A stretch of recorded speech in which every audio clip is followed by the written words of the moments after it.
Bonjour, aujourd'hui dans le monde d'après, je vais vous parler de mon métier. L'accompagnement des marques dans leur narration sur les médias sociaux. Et je vais répondre à 3 questions que vous vous posez. Bon, peut-être pas tous les jours, mais que vous allez vous poser à un moment ou à un autre forcément dans votre vie. Les 3 questions, c'est pourquoi les marques vivent aujourd'hui une crise de leur narration? En quoi raconter une histoire quand on est une marque, une entreprise, une institution, une personnalité est plus que jamais une nécessité? Comment les séries télé, celles que vous consommez tous les jours, peuvent venir au secours de la narration des marques sur les médias sociaux? C'est ce qu'on va voir maintenant, c'est dans le monde d'après.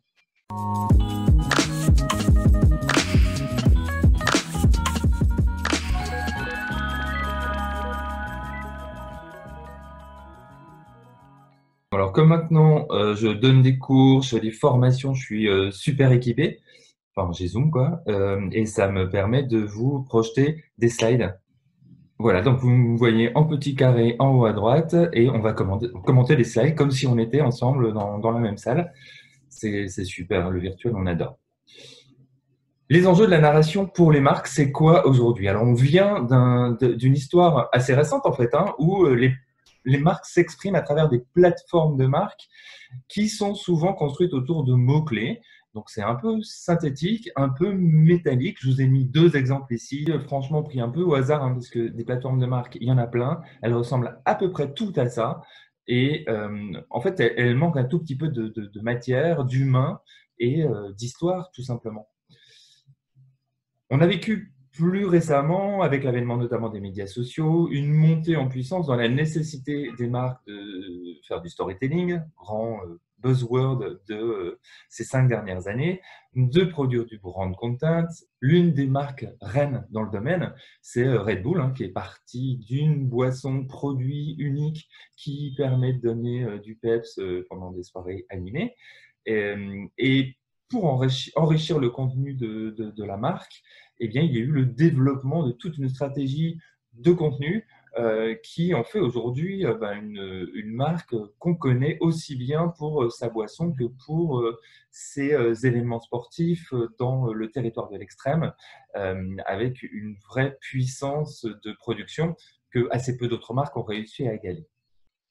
Mais à côté de ça, on voit quand même une vraie crise des marques qui savent rarement se raconter parce que la narration finalement se retrouve à être repensée dans chaque canal, que ce soit sur les médias sociaux d'un côté, dans les médias et en relation presse de l'autre, vis-à-vis des clients en troisième. C'est pas toujours aligné et structuré sur une base commune et souvent on l'abandonne même vis-à-vis de certaines cibles, l'interne, les actionnaires, les investisseurs n'ont pas forcément un accès très fort à cette histoire. J'ai mis un exemple ici qui est celui de la marque Moleskine qui, en fait, historiquement, on s'est toujours raconté de manière très forte et on va le voir à plusieurs reprises. C'est souvent dans le domaine du luxe que les marques ont fait ce travail d'éditorialisation très fort autour de la marque parce que ça leur donne leur assise dont elles ont absolument besoin pour créer cette valeur luxe sur laquelle elles travaillent. La narration et la cohérence sont clés. Oui, pourquoi? Oh là là, beaucoup de textes. Ça, c'est le genre de slide qu'il ne faut pas faire. C'est juste un aide-mémoire pour moi, normalement, mais je vous montre les coulisses en même temps. En gros, on sait aujourd'hui, grâce aux neurosciences, que pour intégrer une information, le cerveau a besoin d'histoire, c'est-à-dire d'émotions, plus que d'informations très factuelles. C'est comme ça que les sciences comportementales ont mis en avant la nécessité d'intégrer des informations dans des histoires pour qu'elles soient vraiment comprises et qu'elles aient un impact.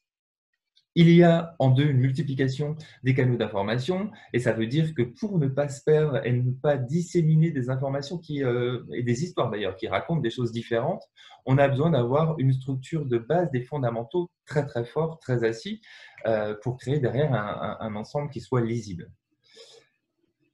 Les médias sociaux sont arrivés, alors maintenant c'était il y a 15 ans, hein, mais quand même, ils sont arrivés et petit à petit, ils ont bousculé la capacité des marques à maîtriser leur contenu parce que d'autres parlent d'elles, parce que finalement, il y a plein d'endroits où on peut s'exprimer et que l'accélération du nombre de messages à envoyer, à nourrir, à structurer euh, est plus simple quand on réussit à l'intégrer dans une histoire globale dont on peut tirer différents fils pour nourrir l'ensemble de ces canaux. On a connu en 4 un moment où les éléments de langage fonctionnaient, y compris pour des marques. Alors, on le voit encore un peu dans l'univers politique, hein. On voit d'ailleurs, ça ne marche plus non plus. Mais des marques qui s'expriment avec des mots-clés qui sont leurs valeurs et qui sont censés les réunir, ça ne fonctionne plus, tout simplement parce que plusieurs personnes qui parlent avec les mêmes mots, c'est plus défendable. Et que ce qu'on peut défendre, c'est une histoire avec une expression qui peut être très différente en fonction de qui je suis, de l'endroit où je m'exprime. Et ça, c'est une vraie évolution qu'on va voir s'étendre bien au-delà de la marque et de l'entreprise, mais dans la société civile en général. Et enfin, le nombre d'intervenants sur une marque tend à augmenter et chacun doit pouvoir se l'approprier et éviter des espèces d'interprétations qui seraient très personnelles. Un exemple de grande marque qui a intégré dans son ADN cette capacité à raconter une histoire unique extrêmement forte qu'elle déploie de plein de façons possibles. C'est dans l'univers du luxe, encore une fois, c'est Louis Vuitton. Louis Vuitton, on connaît les campagnes iconiques qu'on appelle core values, donc qui sont vraiment les valeurs de la marque qu'on raconte à travers le voyage. Ici, c'était une campagne qui racontait plutôt le voyage intérieur de grandes personnalités, mais ça parlait bien du voyage. La marque est positionnée sur des guides de voyage très innovants qui passent par de l'audio. Quoi de plus naturel pour Louis Vuitton d'aller sur ce territoire de l'accompagnement des voyageurs dans des grandes destinations. L'esprit du voyage de Louis Vuitton se retrouve aussi dans des objets nomades. Là, je vous montre ceux qui ont été présentés au Salon Design de Miami en début d'année. Et ça ne s'arrête pas là, puisque cet univers du voyage va être déployé auprès de l'interne, auprès des collaborateurs, qui vont être invités à un voyage à l'intérieur de l'organisation en déployant l'histoire jusqu'au bout et auprès d'eux. J'ai voulu aussi vous montrer des exemples de plus petites marques qui ne laissent pas de côté ce territoire de la narration. Typologie, une marque dans l'univers de la cosmétique, qui est assez avancée sur la raison d'être, le Bicorp, pour ceux qui sont à l'aise avec ces notions-là, qui veut donc être une entreprise à mission et qui est née, qui affiche le fait d'être née d'une mission de démystifier l'industrie du soin, concevoir et produire en France des produits sains et efficaces à prix juste, ce qui est plutôt un positionnement pas bête quand on regarde les derniers événements. Si on va sur le site, si on regarde les publicités de la marque, on voit bien que l'histoire de la simplicité, d'aller à l'essentiel, d'effacer tout ce qui n'est pas nécessaire, est vraiment tirée jusqu'au bout à travers des textes, à travers des visuels qui sont dépouillés, simples, et tout ça est très bien expliqué sur leur site. On voit qu'une histoire, elle peut être assez droite finalement pour permettre une histoire avec plein d'expressions très différentes. Enfin, j'ai pris un exemple un tout petit peu différent, qui est celui de Frank Zapata. Frank Zapata, vous savez, c'est celui qui vole, qui a atteint ce rêve ultime de voler sur sa petite plateforme. Et Frank Zapata, il s'est créé un univers de super-héros avec le logo que vous voyez ici, hein, difficile de ne pas voir le croisement entre Zorro et Superman, des visuels qui sont toujours des visuels avec des postures de super-héros, des contenus éditoriaux qui font le parallèle avec les super-héros. Et puis, si vous allez sur la chaîne YouTube, vous allez voir des vidéos qui ressemblent vraiment à des bandes-annonces d'un blockbuster américain, Avenger ou X-Men. Donc là encore, l'histoire, la narration a été très intégrée dans l'ADN d'une marque très nouvelle pour fonctionner dans les esprits comme un univers complet, plus qu'une marque, mais un univers référentiel. Tout ça pour vous expliquer que sans l'expression narrative de sa marque, de son organisation, les performances des actions, la maîtrise de l'identité va continuer à se complexifier en fait, jusqu'à devenir incontrôlable dans un monde qui l'est de moins en moins, on l'a bien compris. Or, une histoire de marque, Bah, c'est avant tout une histoire, en fait. Elle doit répondre à des codes, à un principe de narration, des personnages, une mise en tension narrative avec un enjeu, une quête, éventuellement des opposants, un grain de sable, un terrain de jeu pour des intrigues avec un début, un milieu, une fin. Et enfin, il faut s'assurer que le principe narratif va rester en résonance avec les sociocultures qui l'entourent. Donc, on ne peut pas créer la narration comme ça de manière un peu rapide. Elle nécessite une vraie réflexion. C'est un regard quasi anthropologique sur l'histoire qui permettra en fait de s'assurer que le cadre narratif permet aujourd'hui et va permettre demain de croiser l'ensemble des thèmes de société qu'une marque ne peut plus vraiment ignorer aujourd'hui et doit anticiper pour le futur.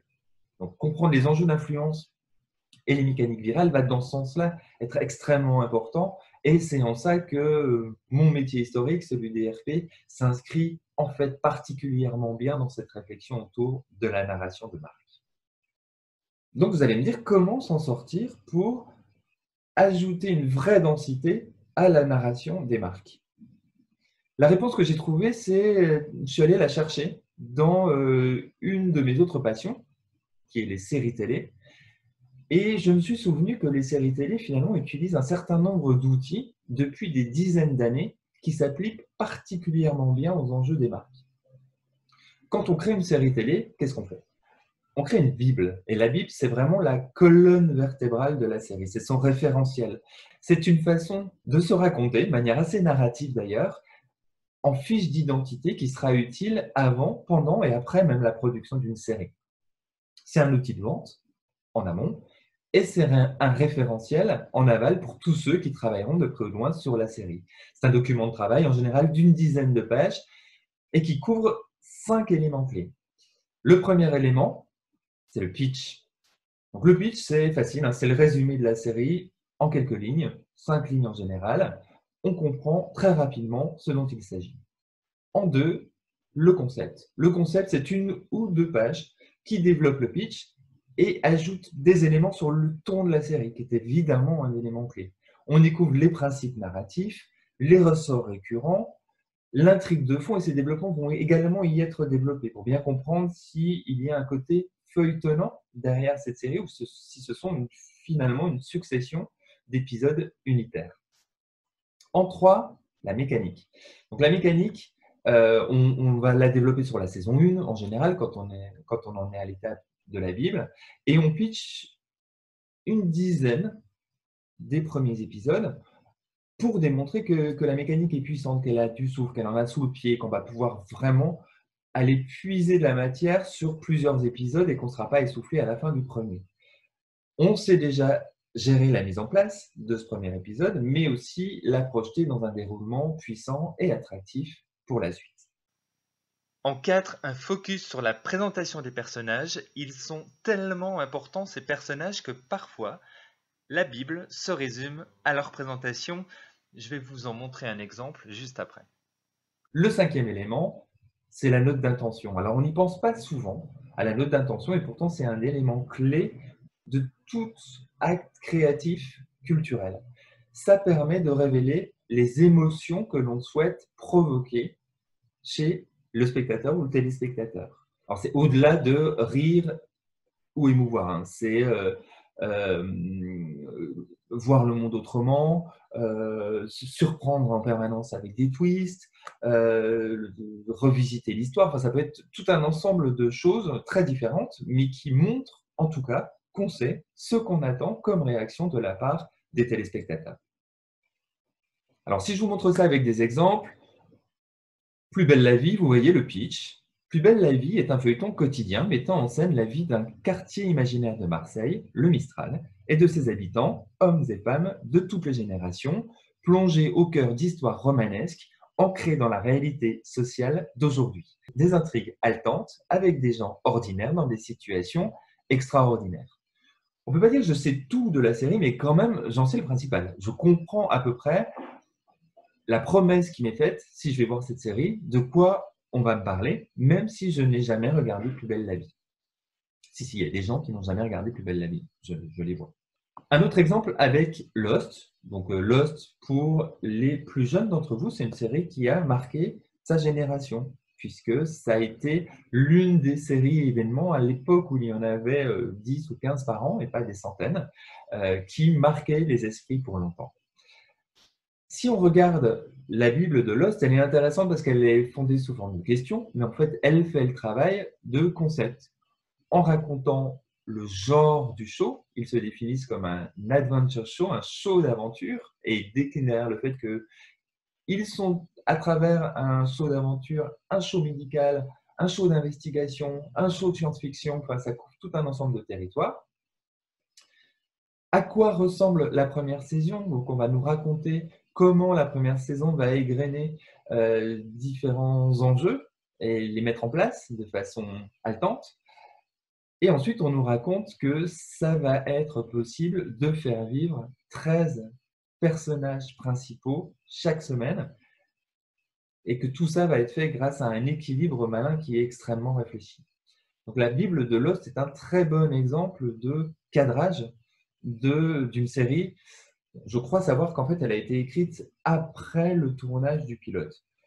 Donc c'est un peu de la triche, mais quand même, ça fonctionne bien quand on la regarde aujourd'hui. Pour les fans de séries mythiques, on peut aller voir du côté de The Wire, la mécanique qui est extrêmement bien décrite dans la Bible de la série, avec une jolie façon de raconter qu'on va être dans les coulisses des deux acteurs protagonistes et antagonistes d'ailleurs, que sont les gangs des rues d'un côté et la police de l'autre. On va vraiment se retrouver dans les coulisses avec des bons et des méchants des deux côtés. Et c'est vraiment une série à découvrir.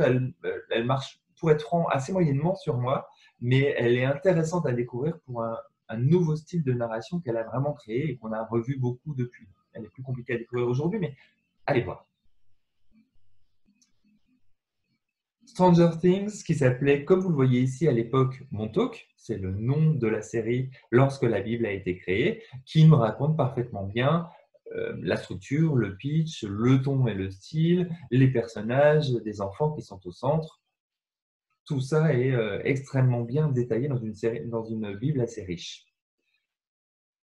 Grey's Anatomy va plutôt faire un focus sur les personnages et on le voit parfois, les Bibles vont recentrer sur un élément ou un autre en fonction de l'identité même de la série. Donc Grey's Anatomy fait partie de ces séries où finalement, après un pitch assez rapide, on comprend que c'est l'importance des personnages qui va prendre le pas et on va passer vraiment du temps à regarder en détail qui sont Meredith, Derek et tous les autres pour bien comprendre les liens entre les autres et ce qui va se jouer au travers de l'ensemble des épisodes. Ça va encore un cran plus loin avec la série Friends, qu'on ne présente plus, où en fait la Bible se résume en des personnages qui sont décrits à travers des éléments à la fois très sharp, très simples, très directs, mais très compréhensibles. Oui, on va mettre des personnages qui ont des fonctionnements très différents les uns à côté des autres pour en trouver les ressorts comiques. Et derrière, c'est l'épisode 1 qui est intégralement proposé dans la Bible, parce que finalement, l'épisode 1 fait ce travail assez bien de mise en place, de compréhension de l'histoire, de la tonalité, de comment ça va se passer derrière. Et donc, je me suis dit, il y a un peu plus d'un an, pourquoi on ne réunirait pas les enjeux qu'ont les marques à mieux se raconter et l'outil qui existe depuis des décennies, qui est éprouvé, mis au service d'un genre qui est aujourd'hui plébiscité, que sont les séries, la Bible. Et j'ai transformé la plateforme de marque en charte narrative en utilisant cette Bible. Et la charte narrative, ça devient finalement la Bible de la marque. Elle raconte la marque, elle la pitch, elle la rend intrigante autant que possible, surprenante parfois, incarnée toujours, connectée au monde qui l'entoure. Elle décline en histoire des piliers de plateforme de marque. Elle scénarise sa charte éditoriale, elle met des mots sur des moodboards, elle met des images sur des moments clés. Elle intègre finalement la plateforme de marque et la charte éditoriale qu'on peut presque découvrir comme un livre à lire inspirant pour tous ceux qui collaborent à la marque et tous ceux qui ont envie de la découvrir, tout simplement. En conclusion, pour se raconter, une marque, une organisation, une institution, une entreprise, un dirigeant doit faire remonter l'histoire centrale au niveau de son organisation pour pouvoir ensuite la déployer de manière très large. Et pour ça, il dispose d'un outil que j'ai appelé charte narrative, mais vous en comprenez l'idée. C'est un outil qui permet de raconter en détail ce qu'est la marque, son ADN, son historique, tout ce qu'elle est en fait, tout ce qu'elle raconte de manière un tout petit peu institutionnelle, de façon beaucoup plus narrative. Si vous êtes sage, si vous le demandez, peut-être la prochaine fois, je vous montrerai des chartes narratives, mais il va falloir être sympa, hein. Il va falloir liker, il va falloir mettre des commentaires, enfin, il va falloir y aller les gars pour réussir à me faire sortir des exemples ultra confidentiels de chartes narratives réalisées pour des entreprises. À bientôt!